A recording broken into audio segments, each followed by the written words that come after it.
بله رکفتی شش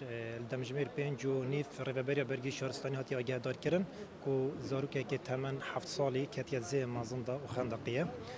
تیم قنوان ریبریا برگی شهرستانی ناحیه دیرالوکی و ناحیه شیلاد زیل جهری دانه آماده بون لمخابن و بموی 7 روزایا لگرنیا بردام حتی نکل شوینه هاتی دیتن افریقا هوا کبرفره ریبریا برگی شهرستانی دی ریبریا برگی شهرستانی زاخو هروس ریبریا برگی شهرستانی الاکرم تیم قنوان واجب شیدار بینه و چندین حوالاتین خوبخش خاطینه همی پیک و هوا کبرفره هاتی انجام دان و بنداف هاتی گرتن لگرنیا بردام حتی و دم جمیرجله حتی نکجی لشیو کسینه هاتی دیتن افجل وری پیش بینه هندید کین چونکی اف آوا ریبار بیتن بو چندین کیلومتر لشیوی کسی بر بیتن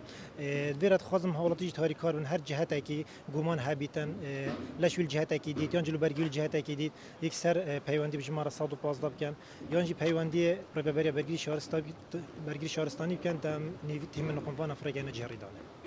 كده حتى چند دیدی به تیم برگیر شهرستانی بگیره بله حتی سی روزی دیجی اف هوا ده یا برفره یا بردوام بیتن و ساکو چندین حوالاتین خوب بخشی هاتینه لی پشت هنگیجی هر دلگرن یا بردوام بشه لی رببری یا برگیری شهرستانی و تیم نقموان ما هر دل بردوام بن لی ویرا کو پیام من بو جهت گشتیاری بو حوالاتین هجا هر جهت کی گمان هبیتن بلاگه داریا ممکن هر روسا اگر کسی که شرازایل سر آوا دوری نوید پیش رنگی بلا ملوانیت آوی دانه کتن جبو هند بی جناب کفتت مترسیه دا هر روسا دمی چندین کسی چنه سر آوا کی یا پید ویا وریسک به هبیتن چوب اگ به هبیتن جبو هند اگر کسی پید قرطال کردنی بود دابشیم پرکاوی وریسی اف کسی بیت قرطال کردن اف کسی چنه سر آوی جوی تزر هند بکن هندک آف دایروش کن هندک آوا تورن ماسیایت دا هندک آویت هین